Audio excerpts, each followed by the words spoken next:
بسم الله الرحمن الرحيم الحمد لله رب العالمين بمن عندك كرو بونا فلا السلام عليكم ما فواليكم السلام إني واتي كود باشتي لا إني تلفلا أكره فلفلا depuis jumaa do fobi wati do temena tlefla temena biya sabana ya blay sikatola parce que kata jumaa la kanari ba so do ya la me jumaa bi uti jinyero ko no bulahara o chen ere fona femu de la nga bina wo jangaru don mir la mura de ben bi way mbe ala ke se jumaa do fotunte na bi mura fle ko be ala bulo yele mom seke kuma be way nga amela fo na mbala fo comme takamara nsera ali kuma to yele mala ko ni ne ko ni ben free o chen do yele dalendo ba fe ku free de soro la o chen o te wa ako kuma ka chan do yele be ba fe ka sigi dron de soro la je foti kene abu o butuka fote ko jugu timala ni banate ablay sikato la de ka fo karsa njugue o te nga majuwe banati sikato la de banade bisika to ibobo yere sa kwa kono pew nga juguma e mala chugo kuma do ibisigi ka baroke bisigi katani ka seguke ibisigi ka chiunyene bo anyene bo chugula nga ni bana yemene tiside o udi kama fuko jugu te mala ni banate okoli bana ko ni jugu rere di sabula li ma de se pew ki sagoke ayu ko hadama de ko famaya tala wari tigi ya tala jama tala kafaya tala ko fendo be hali wari bi bulo iti son ko hali ye famaya ibe se meti son ngo mu chokro ba ko ne ma fu fama jumende be ko wari tigi jumende be togo tigi jumende be na tara bana ko tala ba fo ay nan koko wala go ngoni sera ba fo andre koni ko kafaya ti son ma famaya ti son ma wari tigi son ma ay nan koko ka so ibi kana yala ay amule biele able kodo be choro ba fika fo de kodo be able imana ke tokotige chugo ima ke fama chugo namu ima ke fanda chugo able ki kenema tu ire bolu ke able ayu na kodo be no moko ka nyanma ko no namu moko re toluke choro ba fe kodo fo so be so nyokono be ima ke chugo so nyokono kan ga yila so nyokono kono chiu ere bolu nyene bo nyega ngono taga ni ka kene matito ke maede ayo o ye sunyo ngono ko de able abe gunula ko de kofo lu ima ke chugo namu gunula ko do bi ka nyana ma kono able yire kangol de nyina bo ayo amba ko jenu muye musuko da fara ko ne ma ko mo mo mbita fa ba o bete de likela de ko do be fama yara mo bula ochen ko mo ta fama bara ko bete de likela de ko do be fama yara mo bula fama mago be chamana do mago be fama la abe fera min fo nam benita kundo able allah akbar ya fam ni fama be no benita kundo fama fi nam beni nafa do beni makudu wa nafa ba belable munu re fana mta fama de nafa bula koy sabula nolu fana te fama ka fama te donga se hage doma ayo ima ke fama wasa ka fama ka makunye fo ifuna ka makunye mo yere allah akbar o tichen o nye nafa fana bolula munu fana bita ni fama re fana makubulula nafa fana bolula ayo beni nafa do be kan ga bla i nafa mine ko na ble sikatola koroboro zana do be mbo fo ibina yelesan ko chesiri danye denyini chesiri dan o denyini anko muna ko parce que ko kamalen ko ni bi fefe ni dnye ko ba fu ki chesiri ko na sara denyini ma ko ba fu yi chefuni ko chesiri danye denyini e ba do bidero able afem bena nyini chugo do able few ñini ci te kliñi few solo ci te kliñi xona able jenote kono namu abu foko mo ak chesri ko ni bi fefere ba fo chesri ko na sen de yoro ko bi chefuni bi chefuni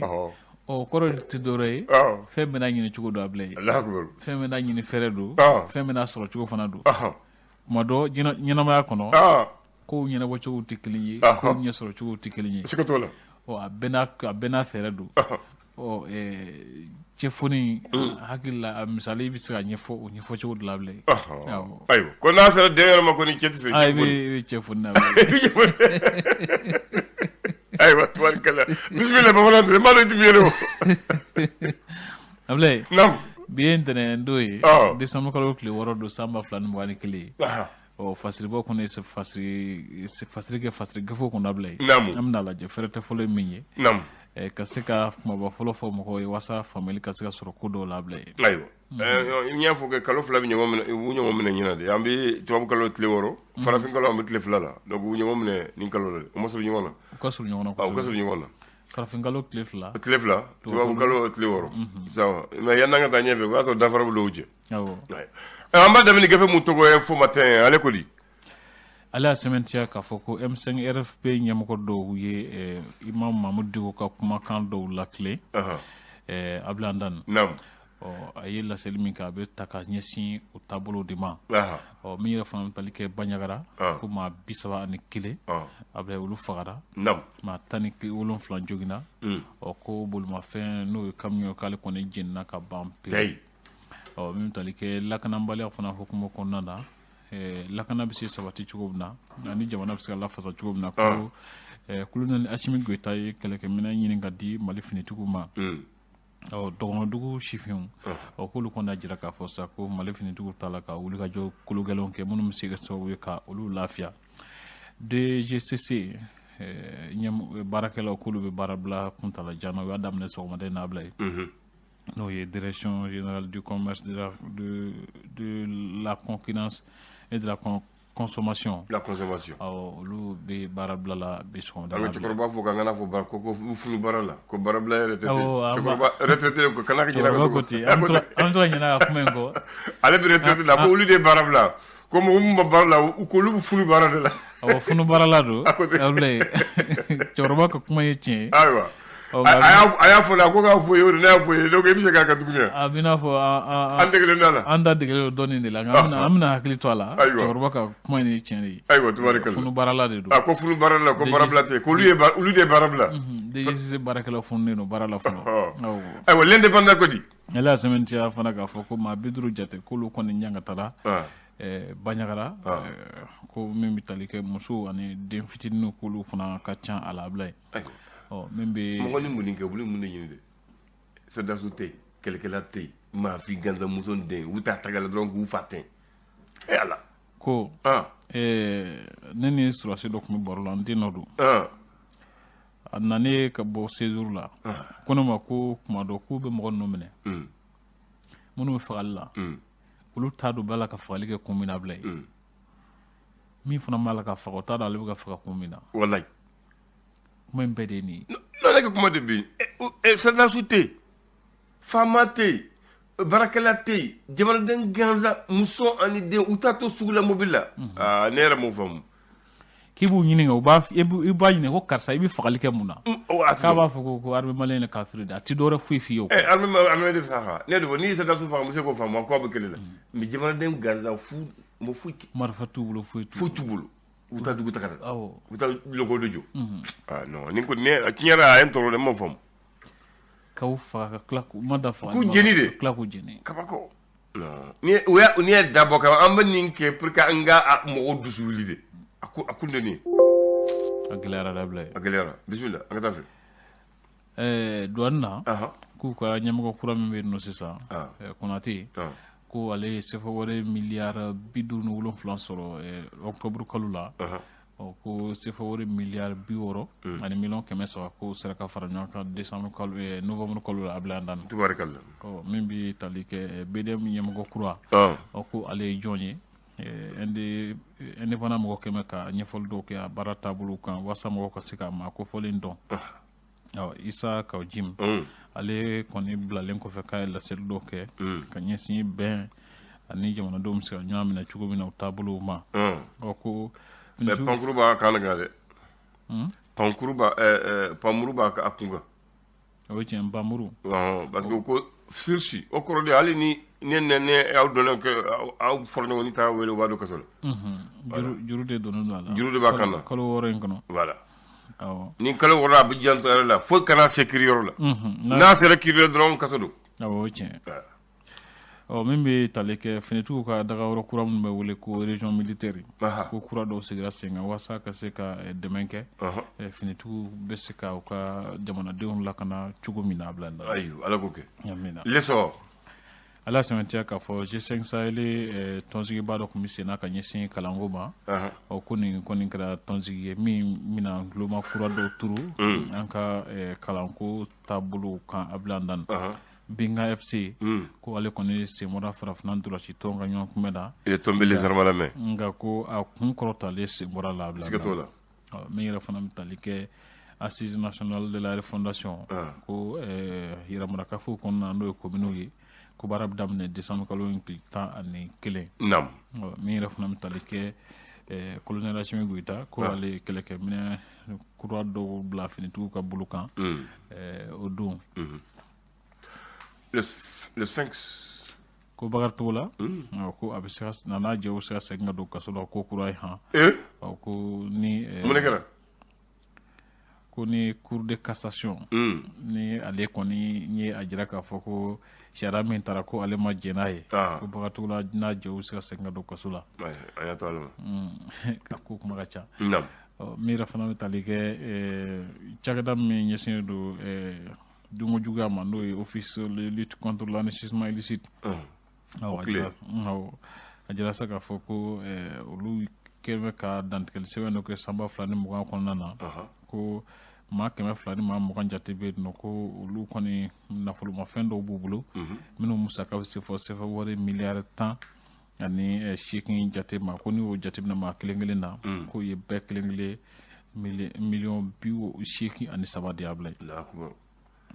le faso kana fulo ne ma do faso ka barakala bisa da soro yere chugo bino benja te benja ni kuma ka chane akuma ka chan na fulo ma fe fo million bi shekini saba o beje ekele on e mata retraite la folo fo oni kan na fulo mugo yere wulul te kele oni ka sara fon te kele o abina fo sa so munun jole ma bolo mo wulu munun ma bolo na nyono la ka hakili nyona amin ya rabbi le malien